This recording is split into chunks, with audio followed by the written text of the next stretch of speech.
A very good morning to all the MA previous students of government college Bundi.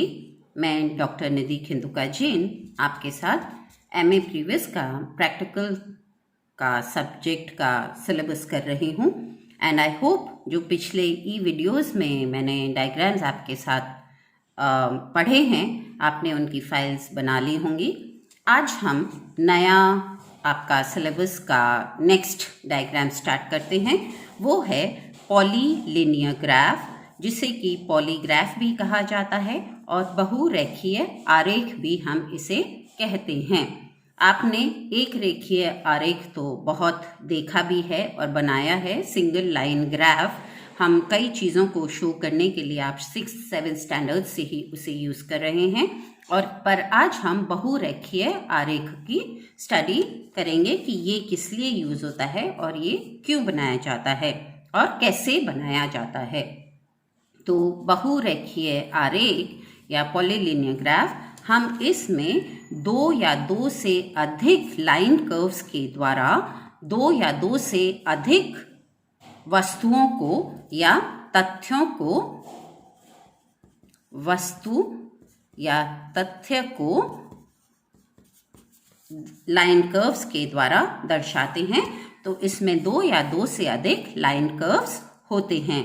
इसमें paper पर समकोण या right angle या 90 degree पर दो रेखाएं बनाइए। इस तरीके से हमने 90 डिग्री पर दो रेखाएं बना ली। जो क्षैतिज रेखा या हॉरिजॉन्टल लाइन होती है उसे हम एक्स एक्सिस कहते हैं, और जो वर्टिकल या खड़ी हुई लाइन होती है उसे हम वाई एक्सिस कहते हैं।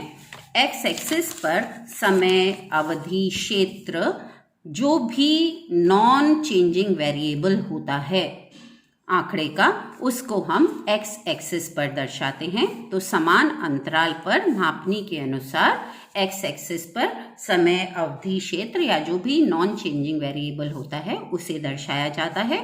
और वाई एक्सिस या जो वर्टिकल या खड़ी हुई रेखा है उस पर मूल्य या वैल्यू को या जो भी चेंजिंग वेरिएबल है उसको मापनी या स्केल के अनुसार दर्शाया जाता है। फिर दर्शाई जाने वाली वस्तु, समय, मूल्य जहाँ मिलती हों उन्हें बिंदुओं द्वारा लोकेट करें। मतलब जो चीज़ आप दिखा रहे हैं, जैसे ये टाइम है तो इस ईयर पर इतना प्रोडक्शन था तो हमने यहाँ पे डॉट लगाया। फिर इस ईयर में इतना प्रोडक्शन था, फिर इस ईयर में इतना प्रोडक्शन था, फिर इस ईयर में इतना प्रोडक्शन था। इस तरीके से आप सब चीज़ों के आंकड़ों के अनुसार डॉट्स लगाते जाएं। फिर बिंदु के द्वारा लोकेट करें और फिर इन बिंदुओं को फ्री हैंड से एक सरल रेखा द्वारा मिलाएं और कर्व बनाएं। याद रखें, हमें फ्री हैंड से करना है, स्केल या रूलर का यूज़ नहीं करना है। तो जैसे ये डॉट्स हमारे बने, इनको फिर हमने फ्री हैंड से एक इजी कर्व से कनेक्ट कर दिया। इस प्रकार दर्शाई जाने वाले सभी वस्तुओं या तथ्यों को अलग अलग कर्व्स के द्वारा आप शो करें। जो भी वस्तु आ रही है उसका सेकंड कर्व, तीसरी वस्तु आ रही है उसका तीसरा कर्व। इस तरीके से इसी ग्राफ पर पॉली लाइंस या बहुरेखाएं बनेंगी।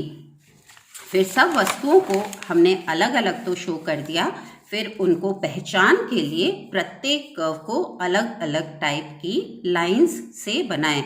आप किसी को सिंपल लाइन से बना सकते हैं, किसी को डैश लाइन से बना सकते हैं। कोई हमने डॉट्स ले लिए, किसी में हमने एक डैश एक डॉट, एक डैश एक डॉट ले लिया, किसी में हमने दो डैशेस फिर एक डॉट, फिर दो डैशेस फिर एक डॉट। इस तरीके से अलग अलग प्रकार की लाइनों से हम अलग अलग तथ्यों को या वस्तुओं को दर्शाएंगे। जब हम अलग अलग प्रकार की लाइंस यूज़ कर रहे हैं तो फिर ग्राफ के जो हमारा ग्राफ हमने बनाया उसके left hand side lower corner पर इंडेक्स या संकेतिका बनाकर लाइन टाइप व वस्तु तथ्य को बताएं। हमने left hand side lower corner पर 1 by 1 सेंटीमीटर के ये स्क्वायर्स बनाए और इनके अंदर जो भी हम डिफरेंट टाइप की लाइंस ले रहे हैं वो ली, और ये लाइन किस वस्तु या तथ्य को डिनोट कर रही है वो यहाँ लिख दिया। अगर डेटा ऐसा हो कि लाइन कर्व्स एक दूसरे से दूर व अलग अलग हों तो उन पर नीटली वस्तु या तथ्य का नाम लिख दिया जा सकता है और इस केस में फिर आपको इंडेक्स नहीं बनाना पड़ेगा। जैसे ये लाइंस दूर दूर हैं तो मैंने यहाँ पर इसका नाम लिख दिया, यहाँ पर ये क्या शो कर रहा है, इनके नाम लिख दिए। तो फिर अगर मैं इस तरीके से अलग अलग हैं और मैं उनके नाम अलग अलग लिख देती हूँ तो फिर मुझे इंडेक्स या संकेतिका नहीं बनानी होगी। फिर अब पॉलीलिनियर ग्राफ की क्या यूटिलिटी है। पॉलीलिनियर ग्राफ में सभी वस्तुओं या तथ्य एक ही मूल्य पर दर्शाए जाते हैं, इसलिए ये कंपैरेटिव स्टडी के लिए बहुत उपयोगी है। हम किसी चीज़ का प्रोडक्शन, किसी चीज़ की प्राइस, किसी चीज़ की ग्रोथ ओवर टाइम स्टडी करना चाह रहे हों या over time and over various area study करना चाह रहे हों तो फिर उस केस में पॉलीलिनियर ग्राफ बहुत यूजफुल होता है। अब हम एक एग्जाम्पल से देखते हैं कि पॉलीलिनियर ग्राफ कैसे बनेगा। एग्जाम्पल हम देख रहे हैं production, import and use of fertilisers in India और इसको हम 1000 मैट्रिक टन्स की वैल्यू में ले रहे हैं और टाइम पीरियड हमने लिया है 1960-61 से 1978-77-78 का। तो 60, 61, 70, 71, 80, 81, 90, 91 और फिर हमने ब्रेक कर दिया 95, 96 और 97, 98 में। प्रोडक्शन वैल्यूज़ आ रही हैं 1000 मैट्रिक टन्स में, ये प्रोडक्शन वैल्यूज़ हैं। तो इंडिया के फर्टिलाइजर का प्रोडक्शन 60-61 में 150,000 मैट्रिक टन्स था, 70-71 में 1059, 80-81 में 3005, 90-91 में 9044, 95-96 में 11335 और 97-98 में 13,062,000 मैट्रिक टन्स ये फर्टिलाइजर प्रोडक्शन था इंडिया का। इसी तरीके से इंपोर्ट अगर हम देखें फर्टिलाइजर्स का तो 60-61 में 419, 70-71 में 629, 80-81 में 2759, 90-91 में 2758, 95-96 में 4008 और 97-98 में 3246,000 मैट्रिक टन्स। इसी तरह यूज भी हमने ले लिया। अब ये तो हमारे पास डेटा है, हमें इसे पॉलीलिनियर ग्राफ पे शो करना है। तो सबसे पहले हम स्केल बनाएंगे। तो y एक्सिस पे मिनिमम और मैक्सिमम, हमारा मिनिमम आ रहा है 150,000 मैट्रिक टन्स और मैक्सिमम आ रहा है 16,454 मैट्रिक टन्स। तो हमने जो स्केल लिया है वो स्केल हमने लिया है y एक्सिस के लिए 1 centimetre is equal to 1000 metric tons का हमने स्केल लिया है और x एक्सिस पर हमने 2 सेंटीमीटर्स पर 10 ईयर्स को दर्शाया है। तो x एक्सिस पे 60-61 2 सेंटीमीटर पे, फिर 70-71, 80-81, 90-91। अब यहाँ पर 2001 नहीं है जो 2 सेंटीमीटर पे आता, तो जहाँ पे 5 ईयर्स और 6 ईयर्स का ब्रेक आएगा वहाँ पर हमने ये डॉट्स बना दिए हैं। इसी तरीके से y एक्सिस पे हमने मिनिमम हमारा 150 था और मैक्सिमम 16,454 था, तो हमने 1000 मैट्रिक टन्स की वैल्यूज में लिया है और 1 सेंटीमीटर पर 1000 मैट्रिक टन्स हमने दर्शाया है। तो हमने 1 सेंटीमीटर पे इनग्रेडेशंस करके और 1000, 2000, 3000, 4000 करते हुए 17,000 तक का दर्शा दिया। ठीक है, तो ये हमारा x और y हमने इस तरीके से शो कर दिया। अब हम जो हमारे पास वैल्यू हैं पहले प्रोडक्शन का लेते हैं। प्रोडक्शन में 60-61 में 150,000 मैट्रिक टन्स हैं, तो हमने 60-61 में 150 पे डॉट लगाया। फिर 70-71 में 1059 है, तो 70-71 में हमने 1059 पे नया डॉट लगाया और इसी तरीके से जो जो वैल्यूज़ हमारी आती चलेंगी हमने उन वैल्यूज़ पे ये डॉट्स बना लिए और फिर इन डॉट्स को हमने एक डिफरेंट टाइप की लाइन से एक डैश, एक डॉट, एक डैश, एक डॉट से फ्री हैंड जॉइन कर दिया। ये हमारी प्रोडक्शन वाली लाइन बन गई। इसी तरीके से हमने इंपोर्ट को दर्शाया नेक्स्ट लाइन से। तो इम्पोर्ट 1960-61 में 419 आ रहा है, तो हमने यहाँ पर लिया। फिर 70-71 में 629 आ रहा है, तो 70-71 में हमने ये देखिए नीचे 629 ले लिया। फिर 80-81 में 2759 आ रहा है, तो 80-81 में 2759 का डॉट यहाँ पे लिया। फिर 4008 आ रहा है, तो 90-91 में 4008 इस तरीके से हमने लिया। और जो हमारे इम्पोर्ट वाला जो डेटा था उसको हमने डैश डैश वाली लाइन से डिनोट कर दिया और फ्री हैंड ज्वाइन कर लिया। इसी तरीके से जो यूज़ वाली हमारी लाइन है, इस यूज़ वाली लाइन को भी हमने ये डेटा को इस ईयर के हिसाब से बना लिया और हमने उनको ज्वाइन करते हुए इस तरीके से लाइन बना ली। तो अब आप देख सकते हैं कि इस तरीके से हमारा ये एक, तो ये इस तरीके से हमारा पॉलीलिनियर ग्राफ बन गया, जिसमें हमने इधर ईयर्स शो किए हैं, इधर हम जो use of fertilisers, import of fertiliser और प्रोडक्शन ऑफ फर्टिलाइजर को 1000 मैट्रिक टन्स में दिखा रहे हैं, वो हमने शो किया है। और ये तीनों के अलग अलग प्रकार के ग्राफ्स बन गए।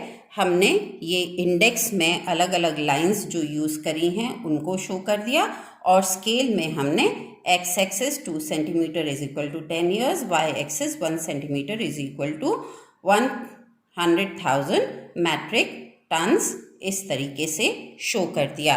तो ये बना एक पॉलीलिनियर ग्राफ। अब हम दूसरा पॉलीलिनियर ग्राफ देखें। जैसे कि हम राजस्थान में खाद्यान्नों का उत्पादन शो कर रहे हैं।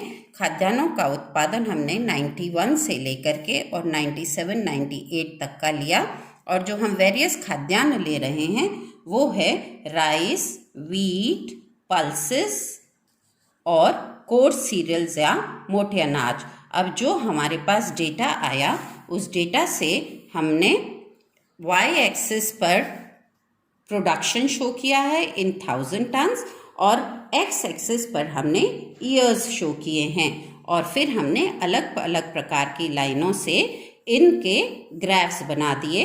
अब ये देखिए, ये ग्राफ्स दूर दूर थे तो हमने इनके नाम यहाँ पर लिख दिए, और जब हमने इनके नाम यहाँ पर लिख दिए, वीट अलग शो कर रहा है, कोर्स ग्रेन्स अलग शो कर रहा है, पल्सेस अलग शो कर रहा है, और राइस अलग शो कर रहा है। फिर हमने नीचे स्केल बना दिया। अब इस केस में हमें इंडेक्स बनाने की ज़रूरत नहीं है। तो ये हमने Rajasthan production of food grains show किया है 1991 से लेकर के और 1978 तक का। तो ये हमारा इस तरीके से बन गया। यहाँ क्योंकि पास पास नहीं थे, दूर थे, तो हमने उनके नाम वहीं लिख दिए, और नाम वहीं लिख दिए तो हमने इंडेक्स नहीं बनाया।